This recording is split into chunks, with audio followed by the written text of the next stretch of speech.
প্রত্যেক দল ওনাদের আদর্শের নেতৃবৃন্দের কথা বলবে, কিন্তু নবীটার পক্ষে কথা বলার কেউ। শাহজালালের বাংলায়, শাহপরানের বাংলায়, 360 বার আউলিয়ার বাংলায়, শাহিন শায়সির কোটের বাংলায়, গাউসুল আজম মাইজভান্ডারির বাংলায়, আউলিয়া ইকরামের বাংলায় যদি নবীর পক্ষে কথা বলার কেউ না থাকে, এটার চেয়ে লজ্জার আর কেউ আছে? নাই। তো এই 8 আসনটা আউলিয়া ইকরামের শহর, এই 8 আসনটা জশ্নে জুলুসের শহর। তো ওলিদের শহরে নবী প্রেমিকরা সংসদে যদি যাইতে না পারে, এর চেয়ে বড় লজ্জা এই জমিনে আর কিছু হইতে পারে না। আমি একজন এই আসনেরই সংসদ সদস্য পদপ্রার্থী।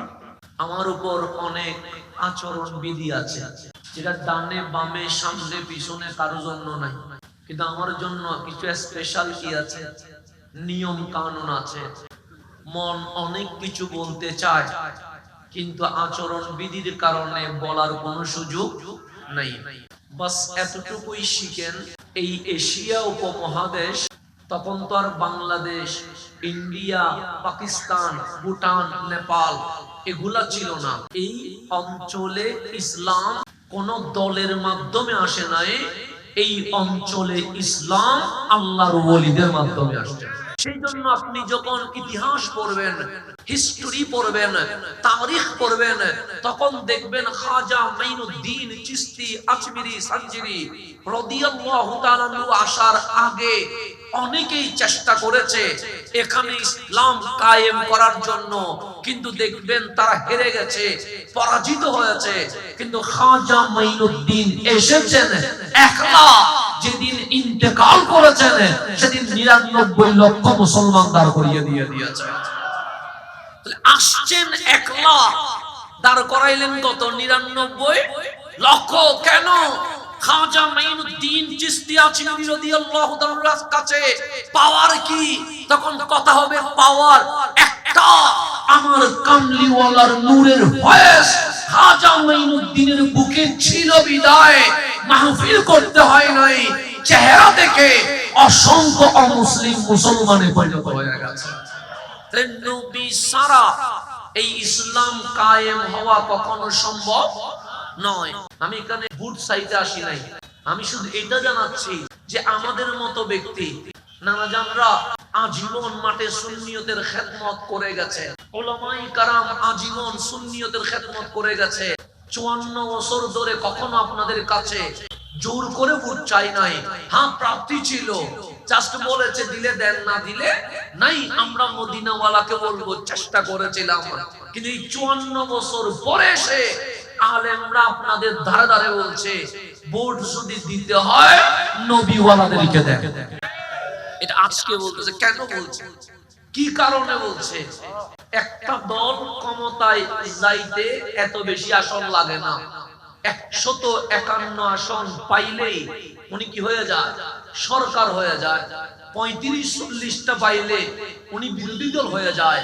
আমরা সুন্নিরা কখনো সরকার হওয়ার কথা ভাবি নাই, বিরোধী দল হওয়ার কথাও আমরা ভাবি নাই, কিন্তু আজকে এসে আমরা বলছি কেন? কারণ সংসদে গেলে প্রত্যেক দল তাদের নেতার পক্ষে কথা বলবে, কিন্তু আমার কামলিওয়ালার পক্ষে কথা বলার কেউ নেই। কেউ আছে? নাই। তাহলে এখন আমাদের সিদ্ধান্ত নিতে হবে, এই 8 আসনটা আউলিয়া ইকরামের শহর, এই 8 আসনটা জশ্নে জুলুসের শহর। তো ওলিদের শহরে নবী প্রেমিকরা সংসদে যদি যাইতে না পারে, এর চেয়ে বড় লজ্জা এই জমিনে আর কিছু হইতে পারে না। তাহলে আমরা যেটা বলছি, আমাদের উস্তাদগণ, আমাদের রাহবারগণ আপনাদের কাছে এসেছে, প্রত্যেক দল ওনাদের আদর্শের নেতৃবৃন্দের কথা বলবে, কিন্তু নবীটার পক্ষে কথা বলার কেউ। শাহজালালের বাংলায়, শাহপরানের বাংলায়, 360 বার আউলিয়ার বাংলায়, শাহিন শায়সির কোটের বাংলায়, গাউসুল আজম মাইজভান্ডারির বাংলায়, আউলিয়া ইকরামের বাংলায় যদি নবীর পক্ষে কথা বলার কেউ না থাকে, এটার চেয়ে লজ্জার আর কেউ আছে? নাই। তো শুধু মনে সুন্নি হইলে হবে না, কাজেও তো সুন্নি হওয়া দরকার আছে। এখন আমরা যার কাছে যে আমি মনে প্রাণে সুন্নি, মনে প্রাণে সুন্নি কিন্তু কাজে না। সেই জন্য নাসির জিলানী হুজুরকে আপনারাই তো জানেন, অস্ত্র দিয়ে একটা, আপনারা বলবেন উনি কখনো গরম করে কথা বলতে পারে না, একটা ভালো মানুষকে গ্রেফতার করে মানহানি করা হয়েছে, সবাই মনে প্রাণে সুন্নি, কেউ প্রতিবাদ করতে পারে না। পারছে? দিন দুপুরে ইমাম রইসুদ্দিনকে হত্যা শহীদ করা হয়েছে। রইসুদ্দিন হত্যাকারীর বিচার চাওয়ার জন্য যখন স্টুডেন্ট ছাত্ররা মাদ্রাসার মাঠে যখন নেমেছে, তাদেরকে সুরের মতো ডাকাতের মতো ধরে লাথি মেরে গাড়িতে তুলে জেলে নিয়ে যাওয়া হয়েছে। মনে প্রাণে সুন্নি, কিন্তু একটাও প্রতিবাদ করতে পারে নাই। তা আমরা মনে প্রাণে সুন্নি চাই না, আমরা কাজের সুন্নি চাই। সেই জন্য সবাই বলবে আমিও তো সুন্নি, এরকম হবো না হবো, কিন্তু মিলাদুন নবীর মধ্যে মারিলে কোনো কিছু না হয়। মাজার বাই ফেলে এই 131 গান এগুলো মুখ দিয়ে কিছু বাইরে হয়, এই সুন্নি হইলে লাভ ভাঙ্গি কোনো লাভ আছে?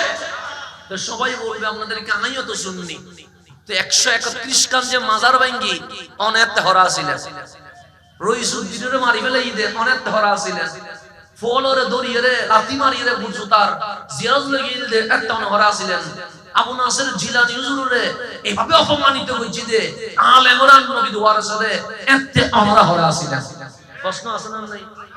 দিন শেষে রেজাল্ট হচ্ছে সুন্নি দিয়ে সুন্নির কথা বের হয় না, সুন্নি প্রতিনিধি দিয়ে সুন্নির কথা বের হয়। এটা আমাদেরকে মনে রাখার দরকার আছে না নাই? আছে। তো নানা জানরা হুকুম করেছেন নামেন, ফয়সালা কার হাতে?